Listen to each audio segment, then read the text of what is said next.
Hi, in this video today I'm going to show you how you can disable Amazon Kids from one of these Amazon Kids products. Maybe you've been given it for free, somebody's given it to you, etc. and you just want to set it up as a normal Amazon product, not a kids one. Really easy to do. So right now this is set up and it's set up as default as a kids one. All you need to do is on your phone go into the Amazon app. So Amazon Alexa here, and you need to go to devices. So I'm pressing devices.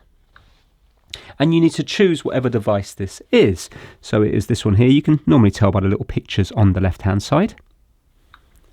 And you can see that there's a little gear icon on the top right hand side. We need to tap that. And then we need to work our way down until you see Amazon Kids. At the moment it's enabled. So tap that. And you have an option here to disable it. So you can see enabled, tap it. And it will go to disabled, and now you can use this as a normal Amazon product. So it's not going to be restricted like it normally is if it's a kids product. So that is it. You can come out of that now, and it will remember it. When you go back in, it will still be down as disabled.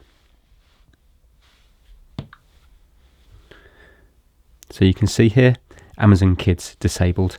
And obviously, if you want to use it as a kids device again, you need to enable that Amazon Kids little toggle switch on the app. Thanks for watching.